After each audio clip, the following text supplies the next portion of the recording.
maanta oo kale ayaa caalamka looga dabaaldegaa maalinta macalinka adduunka. warbixin arrinkaasi la xiriiray waxaa inoo diyaariyay wariyahayaga Cabdifitaax Macalin Luqays. warbixintaana inooga soo diray magaalada Muqdisho.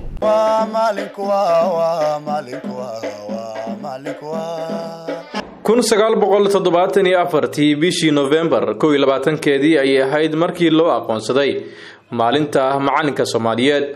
waxaana shacabka Soomaaliyeed iyo dawladii militariga ahayd ee dalka jirtay ay si wada jir ah u muujin jireen muhiimadda maalintan oo kale, iyadoo maanta oo kale la fasaxi jiray dugsiyada iyo dhammaan goobaha waxbarashada si loo muujiyo muhiimadda iyo kaalinta macalinku ku leeyahay bulshada.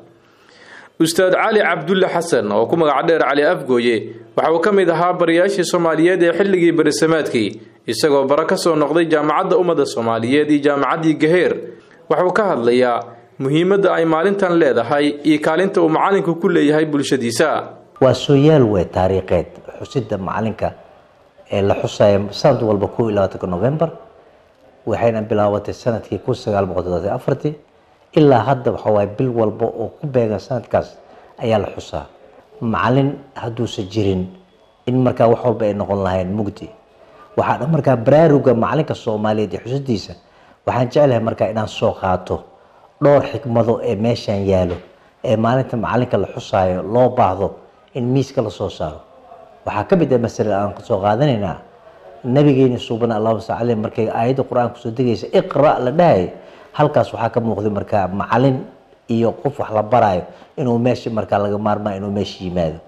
waxaan kaloo markaa arkaynaa oo soo qaadanaynaa baraarugay kala ahaa tacliinta qofka markuu dhabtiisa hooyo la saaro u dhasho ilaa marka uu ka dhinto in waxbarashada ee markaa la sii wado oo marna laga daalin, taasoo markaa macalin inuu meesha joogo ardayna meesha ay joogto nabigeena subhanahu ayaa sheegay.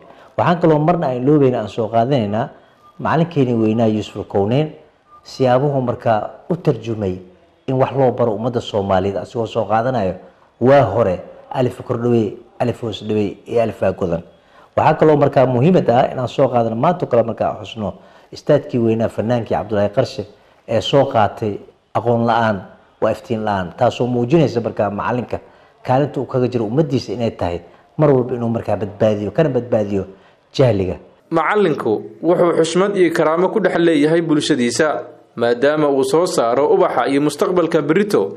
macallimiintu waxay tusaalayaal fiican u yihiin bulsho kasta oo horumar gaarta, sida uu qabo Cali Jaamac Jangeli oo ka mid ah xildhibaanada baarlamaanka Soomaaliya marna soo noqday barayaashii Soomaaliyeed. macalinku kaalin muhiim u dal walba ku leeyahay. tacliintuna dawlad hormari kartaa ma jirto oo aan tacliinta kor u qaadin. dawladaha hormaray waxay ka siman yihiin lacagaha ugu badan waxay ku bixiyaan tacliinta. bilaadanka human capital laguma hormaro resources wax dalkaaga ku jira, waxa lagu hormaraa dadka shacabka. dadkaasna waxaad gashataa tacliin baa gelinaysa. sidaa darteed waa maalin muhiim ah, waa inaynu tacliinta iyo macalinkana waa in la xurmeeyaa doorkii uu lahaa iyo sharaftuu lahaa iyo qiimuhu lahaa bulshada ku dhex lahaa. waa in aad loo weyneeyaa isla markaana tacliinta kor loo qaadaa si loo muujiyo ama kor loogu qaado muhiimadda macalinku uu ku leeyahay bulshadiisa. waxaa maalintan oo kale la qaban jiray munaasabado waaweyn oo abaalmarino lagu bixin jiray, laguna soo bandhigi jiray heeso iyo gabayo ka hadlaya muhiimadda uu macalinku u leeyahay, sida uu mar kale inoo sharxayo Ustaad Cali Afgooye. hore ee nabadda jirtay, dawladda jirtay, dhaqaalaha jiray, weynayntu waxay ahayd mid aad u sii weyn. waayo sababta waxaa loogu talagalaya macalinka in loo sameeyo riwaayado, in loo sameeyo xaflado waaweyn, in loo sameeyo gobolladoo dhan hal mar inay markaa xusaan maalinta macalinka iyadoo la kala duwaneen. waxay ahayd markaa in dawladda ay ku dhawaaqdo promotion macalin la dalacsiinayo maalintaas oo la dhahay markaa abaalkaas macalinka geystay waa dalacsiinay. maalintaas waxay ahayd markaa maalintii hore maalin macalinka indhaha lagu hayo oo aad loo soo jeedo oo markaa horumarkiisa tacliimeed, horumarkiisa waxbarasho, horumarkiisa dhaqaale laga fikiro, hoygiisa xataa laga fikiro. hadduu macalinka wax noqdana la badbaadiyo, la daaweeyo.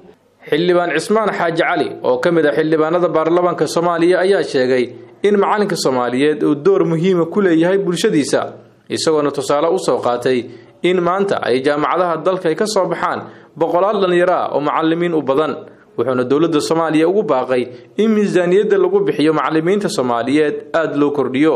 runtii macallinku doorka uu ku leeyahay bulshada Soomaaliyeed waa door aad muhiim u ah runtii aan la qarin karin waxaana runtii muhiim ah inay dowladda Soomaaliyeed iyo golaha shacabkuba ay runtii aad maaragtay u garab istaagaan macallinka maanta runtii waad ogtahay bulshadeena percentage aad u badan baa dhalinyaro ah percentage aad u badan baa jaamacaadka ka soo baxaya dhammaantood macallimiin baa soo wada diyaariyay runtii marka in arrimaha bulshada khaasatan waxbarashada iyo caafimaadka ay dowladdu runtii xoogga saarto miisaaniyadda iyaga loo kordhiyo.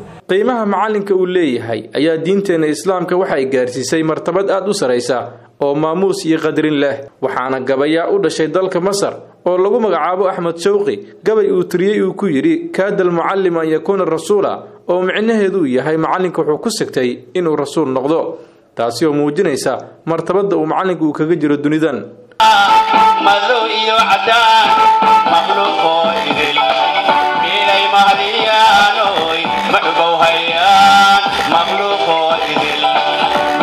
عبد الفتاح مع النور صومالي كيبل مقدشو.